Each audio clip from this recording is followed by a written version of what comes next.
Beberapa waktu yang lalu kita udah tahu kalau Axio itu punya all-in-one PC yang dikhususkan untuk gaming.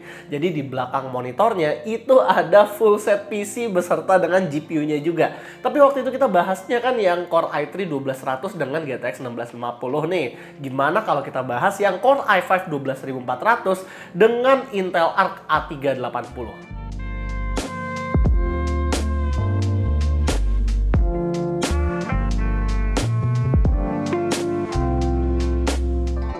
Karena secara desain ini sama persis dengan Axio Pongo Nexus yang terakhir kita bahas, kita nggak akan unboxing lagi tapi cuma recap sedikit aja.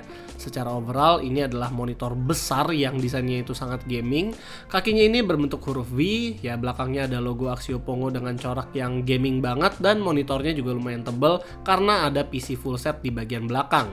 BTW, walaupun ini adalah sebuah all-in-one PC, namun layarnya ini bisa di-tilt, swivel kanan-kiri, height adjustable, bahkan pivot sampai 90 derajat. Jadi buat fleksibilitas oke banget lah. Cuma saat dipasang memang butuh 4 skrup buat ngencenginnya.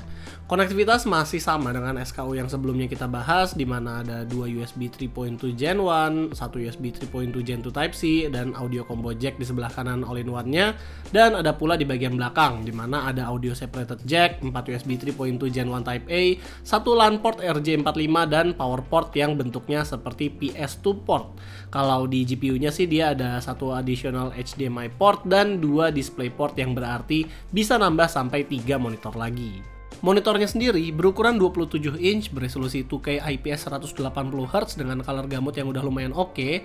Namun di sini lagi-lagi bug yang sama terjadi, yaitu kita nggak bisa ganti-ganti brightness-nya. Kemungkinan karena bermasalah dari firmware-nya sih kayaknya. Tombol OSD di monitor juga tidak ada, jadi ya settingnya sih seharusnya seperti halnya layar laptop.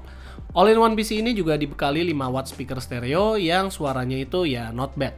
Di paket pembelian kita juga diberi keyboard mechanical low profile wireless yang secara kualitas ini udah lumayan bagus, ditambah mouse gaming wireless yang juga bisa melengkapi setup all-in-one-nya biar bisa langsung dipakai habis unboxing. Nah, buat SKU yang kita review kali ini menggunakan Core i5 12400F dengan 16GB RAM dan GPU Intel Arc A380. Motherboardnya juga seperti Mobo PC Mini ITX, namun RAM slotnya itu tetap SODIMM. Dan kalau storage-nya dia hanya ada satu slot M.2 aja di sini, cuma bisa support sampai PCIe Gen 3 X4. Dan kalau mau upgrade kalian bisa ganti PCIe slot ini dengan SSD lain. Atau kalian juga bisa nambah SSD SATA yang sudah disediain kabelnya oleh mereka.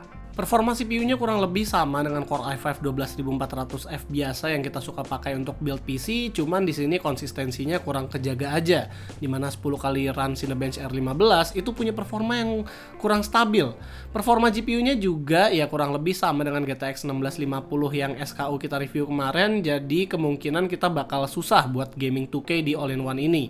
Itulah alasannya kenapa kita gaming testnya itu hanya memakai resolusi Full HD aja. Di Dota 2 atau CS2 kita bisa dapetin FPS yang lumayan tinggi walaupun tidak setinggi refresh rate-nya. Lalu game AAA juga kita tes dikit aja karena nggak bisa dapetin frame rate yang tinggi-tinggi banget. Contohnya di sini Wukong cuma dapat 57 FPS lowest setting dengan XeSS on, atau Horizon Zero Dawn 53 FPS, atau Zenless Zone Zero kita masih bisa dapat sampai 60 FPS. Namun semua game tadi ada beberapa yang suka frame drop, jadi sepertinya bug Intel Arc ini masih ada sampai sekarang. Nah, kalau mau dipakai buat editing video di Adobe Premiere Pro, render time-nya ini cukup baik buat sebuah video H265. Ya, ditambah juga Intel Arc ini sudah support dengan AV1 encoding. Dan kalau ditanya soal blendernya, ya bisa dibilang performa dari all-in-one PC ini so-so. Dan karena ini sangat low power, suhunya pun nggak terlalu panas-panas banget. CPU-nya ini hanya menggunakan satu fan aja dengan 3 heat pipe. Dan pas main game itu hanya mentok di 80 derajat Celcius. Sementara Intel Arc-nya itu juga hanya single fan tanpa power pin sama sekali. Dan ini mentoknya cuma 66 derajat Celcius. Penarikan daya total tuh cuma sekitar 107 watt saat idle dan 178 watt saat full load. Sangat banyak ruang untuk upgrade mengingat adapternya berkapasitas sampai 300 watt. Buat upgrade GPU-nya juga kita masih diberikan satu kabel power 8 pin. Jadi untuk overall performa dari Axio Poco Nexus yang kali ini kita review itu nggak terlalu jauh beda dengan SKU yang sebelumnya kita review juga, yaitu Core i3 dengan GTX 1650. Memang secara CPU power dia ada kenaikan dari Core i3 ke Core i5, cuman karena Arc A380 dengan GTX 1650 itu masih sama-sama aja, jadi ya performa gamingnya itu masih sama. Dan seperti yang di SKU sebelumnya, kita juga bilang kalau 2K 180Hz itu agak mubazir karena kebanyakan kita akan gaming itu di Full HD. Paling yang bisa dinikmatin di 2K itu yang pas kita tes Dota 2 aja. Nah kalau misalnya soal harga, sampai saat kita review ini gue masih belum dapat harga official dari Axio Poco Nexus yang menggunakan Arc A380, tapi semoga sih nggak terlalu jauh beda dengan yang sebelumnya kita review juga, jadi masih sekitaran 15-an karena ya Arc A380 itu adalah salah satu GPU paling affordable yang bisa ditemukan di market. Soal upgradability, sebenarnya headroomnya itu masih lumayan banyak. Ya balik lagi tadi, SSD-nya kalian bisa tambah yang SATA atau pakai HDD juga.